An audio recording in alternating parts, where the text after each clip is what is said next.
वर्ग आयोग के सदस्य श्री भुवन भूषण कमल जी, क्षेत्रीय महामंत्री श्री नगेंद्र सिकरवार जी और आज के समारोह में उपस्थित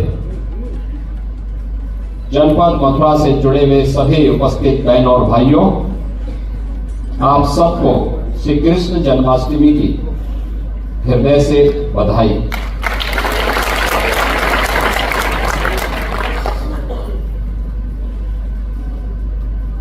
पांच 5000 वर्ष एक इतिहास का,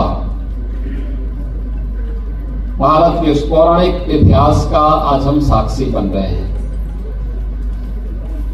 जब श्री कृष्ण जन्माष्टमी के अवसर पर देश और दुनिया से आए हुए लाखों श्रद्धालु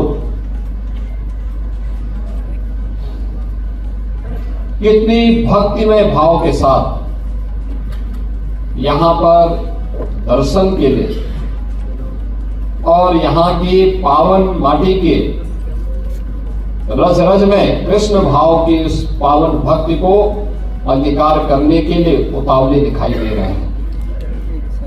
ऐसी भक्ति दुनिया के अंदर अन्यत्र मिलना अत्यंत दुर्लभ है और इसलिए इस पावन धरा को कोटि कोटि नमन करते हुए आप सभी को श्री कृष्ण जन्माष्टमी की हृदय से बधाई देता हूं, अपनी शुभकामनाएं देता हूं। यह मेरा सौभाग्य है कि मुझे पिछले कई वर्षों से इन दोनों पावन आयोजनों के साथ जुड़ने का सौभाग्य प्राप्त होता है। श्री कृष्ण जन्माष्टमी में यहां पर भक्तों की सुविधा और सुरक्षा का अवलोकन करने और जन्मभूमि पर दर्शन करने और रंगोत्सव में बरसाना में राधा रानी के मंदिर में दर्शन करने के साथ ही होली के उत्सव का साक्षी बनने का भी मुझे अवसर प्राप्त होता है।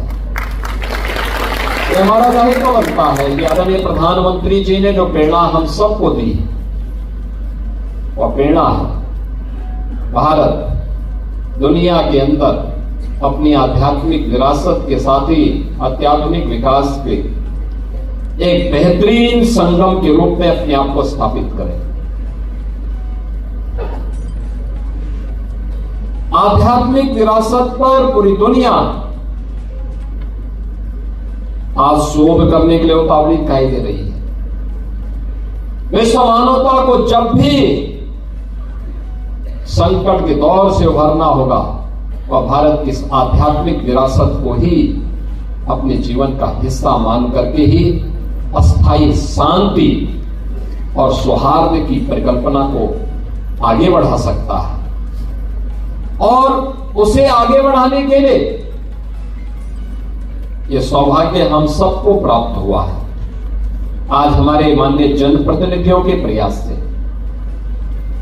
माननीय सांसद जी, माननीय विधायकगण, महापौर जी, जिला पंचायत अध्यक्ष, अन्य सभी सम्मानित जनप्रतिनिधियों के सहयोग से जो भी प्रस्ताव यहां के लिए स्वीकृत हुए, उन सभी प्रस्तावों के अनुसार यहां पर एक कार्यों का आज लोकार्पण और शिलान्यास का भी हो रहा है, जिसमें 645 करोड़ रुपए की ये योजनाएं आज इस पूरे क्षेत्र को समर्पित की जा रही है। मैं इसके लिए मथुरा, वृंदावन, बरसाना, गोकुल, बलदेव, गोवर्धन, राधा कुंड जैसे पावन तीर्थों से जुड़े हुए और इस संपूर्ण जनपद से जुड़े हुए आप सभी नागरिकों को, श्रद्धालुजनों को हृदय से बधाई देता हूं। बहनों और भाइयों, भारत को अपनी गौरवशाली विरासत पर पूरा गर्व करने का अधिकार है। उसे हम आगे बढ़ाएं, उसका संरक्षण करने के लिए हम सबको मिलकर के कार्य करना होगा, मिलकर के आगे बढ़ना होगा। हमारे पूर्वजों ने विपरीत परिस्थितियों में भी इसका संरक्षण किया और आज तो सब कुछ है। केंद्र में प्रधानमंत्री मोदी जी के नेतृत्व में और राज्य में भी ये डबल इंजन की सरकार लगातार इसके लिए प्राणपण से जुड़ करके कार्य करना चाहती है। और इसलिए आध्यात्मिक विरासत का संरक्षण हो, लेकिन आधुनिक विकास भी हो, सुविधाएं बढ़े। हम अपनी पौराणिक पहचान के साथ ही वर्तमान विकास से जनता जनार्दन को वंचित न करने दें, इसके लिए एक व्यवस्था बनाई है। मैंने इस बारे में कहा था कि मथुरा वृंदावन के साथ साथ सभी तीर्थों की समग्र विकास के साथ ही श्रद्धालुओं की सुविधा, उनकी सुरक्षा को सर्वोच्च प्राथमिकता देते हुए एक बड़ी कार्य योजना बननी चाहिए मथुरा वृंदावन आदि तीर्थों की।